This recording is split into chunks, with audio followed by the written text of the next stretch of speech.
শুভ সকাল জানাই আমার প্রিয় মিষ্টি বন্ধুদেরকে। কেমন আছো বন্ধুরা? আশা করি সকল বন্ধুরা ঠাকুরের আশীর্বাদে ভালো আছো, সুস্থ আছো। আমিও ভালো আছি।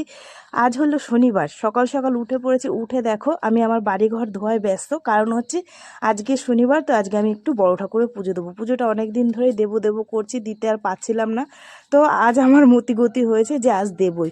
তো সেই কারণে সাপ দিয়ে এই জায়গাটা আমি ভালো করে পরিষ্কার করে নিচ্ছি। তুলসী মঞ্চপের সামনে সাপ দিয়ে ভালো করে ঝাঁটা দিয়ে ঘষে ঘষে পরিষ্কার করে নিচ্ছি, ঠিক আছে? তো চলো, এখানে ভালো করে পরিষ্কার করে নেওয়ার পর এবার এসে বাড়িতে বুনপো। ও মিষ্টি নিয়ে এসে ঠাকুরের জন্য, ঠাকুরের মিষ্টিটা ঠাকুরের ওখানে রেখে এখানে ওর জন্য ও আবার মোয়া নিয়ে এসে বললো, মাসি মোয়াটা সবাইকে দিয়ে দে। ঠিক আছে, তো আমি এখানে সুন্দর করে সাজিয়ে সাজিয়ে নিচ্ছি। আমার মাও আছে, তাই আমি বললাম দাঁড়া বাবা, সুন্দর করে সাজিয়ে দিই, নাহলে দেখতে ভালো লাগবে না। আমি আবার সুন্দর করে সাজিয়ে নিলাম। সাজিয়ে তোমাদের এই যে দেখো, আমি বললাম খাই দেখ কেমন লাগবে, যত ইচ্ছা খা। তারপরে এখানে দেখো, এখানে সবজি কাটতে আমার বৌমা বসে পড়েছে। আর ওরা দুপুরে খাবে, তার জন্য একটু আলু কেটে দিয়েছে, মোটা মোটা করে আলু ভাজা করলাম, আর ফুলকপি ভাজা সাদা। তো আর এখানে গরম গরম ভাত। তো এটাই ওদের দুপুরবেলায় খাবার দাবার। যাই হোক, রান্না বান্না করে ওদের দিয়ে দিলাম। বৌমাকে বললাম যে তোমরা খেয়ে নিও। তারপরে দেখো, এখানে আমি স্নান টান করে সুন্দর করে তুলসী মঞ্চপটাকে সাজিয়ে দিয়েছি। তোমাদের দাদাভাই এখানে সুন্দর করে শাড়ি দিয়ে দিয়েছে, গাছটাকে সুন্দর করে সাজিয়ে নিয়েছে, যেহেতু ওখানে নারকেল গাছটা আছে। আর অনেক ফুল এনেছে, আসলে এখন একটু ফুলের দাম, আর একটু আনলে ভালো হতো। তোমাদের দাদাভাইকে অতটা আমার বলা হয়নি। আর এখানে দেখো আমি সাজিয়ে গুজিয়ে চলে এসেছি। আর এখানে ঘরে হচ্ছে গিয়ে আমার মেয়ে ওই তোমার কি বলে ফল কাটছে, আর আমার এই ভাইয়ের বউটা নারকেল কেটে কুড়িয়ে দিচ্ছে। আর সব আর কি জোগাড় করছে, যেহেতু 4টের সময় ব্রাহ্মণ আসবে, তো সেই কারণে। আর এদিকে দেখো আমি খিচুড়ি ভোগ হবে, আর হবে তোমার কাশ্মীরি আলুর দম। তো সেখানে আমি রান্না বসিয়ে দিয়েছি, যেহেতু 6টা 6:30টার মধ্যে যদি আমার পুজোটা হয়ে যায়, তাহলে সব বাচ্চা কাচ্চা সবাইকে আমি প্রসাদটা দিতে পারবো। শীতকালে রাত্রি, বুঝতেই পারছো। তো এখানে আমি আলুটাকে ভেজে নিয়েছি, ভেজে নিয়ে এটা নিরামিষ আলুর দম করছি। তার জন্য তোমার হচ্ছে কাজু কিশমিশ পোস্ত এগুলো আমি দিয়ে টমেটো দিয়ে সুন্দর করে কষিয়ে নিয়েছি। আগে গরম মশলা দিয়ে দিয়েছি গোটা, ঠিক আছে? তো দিয়ে দেখো এখন আমি সুন্দর করে কষাচ্ছি। আর আলুর দমটা এত টেস্টি হয়েছিল, সে আর কি বলবো তোমাদেরকে। তোমাদের তো না খাওয়ালে আমি বুঝাতেও পারছি না। যাই হোক, সব কিছু কমপ্লিট। এখানে আমাদের ঠাকুর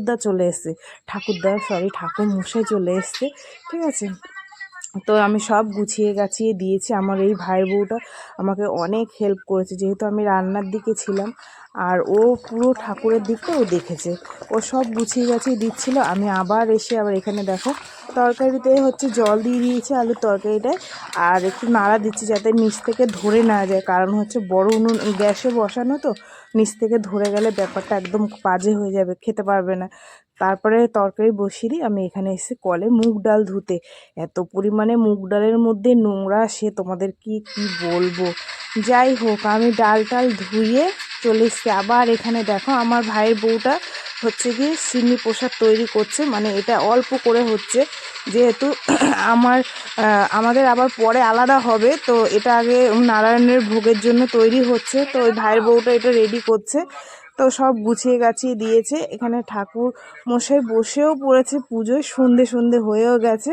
আর এই দেখো পুচকাটা দেখো নাচ করছে, ঠিক আছে? আমার এই যে বৌমা বসে আছে, আর আমার ব্রাহ্মণ ঠাকুর মশাই সব গুছিয়ে গাছিয়ে দিয়েছি, উনি পুজো বসে পড়েছে। এখন মন্ত্র পড়াও শুরু করে দিয়েছে। আর আমার যে কি ভালো লাগছে জানো, কবে থেকে আমি এই বড় ঠাকুরের পুজোটা দেবো করে আজ ফাইনালি আমি দিতে পারলাম। আমার ভীষণই ভালো লাগছে। যাই হোক, পুজো এখন প্রায় একটুখানি শেষের মুখে।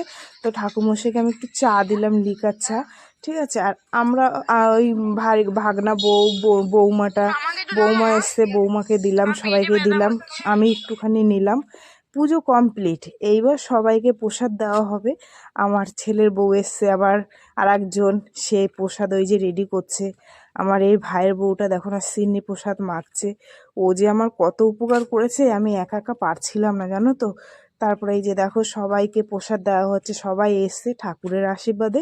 আমার যতটা প্রসাদ ছিল আমি তৈরি করেছিলাম, মানে জোগাড় করেছিলাম, সব উঠে গেছে, সবাইকে দিয়ে দিয়েছি। লাস্টে একজন এসেছিল, আমি বলছি প্রসাদ তো সব শেষ হয়ে গেছে গো, সকাল সকাল পুজো করেছি তো। এই যে সবাইকে দিচ্ছি, আমার যে কি ভালো লাগছে জানো না।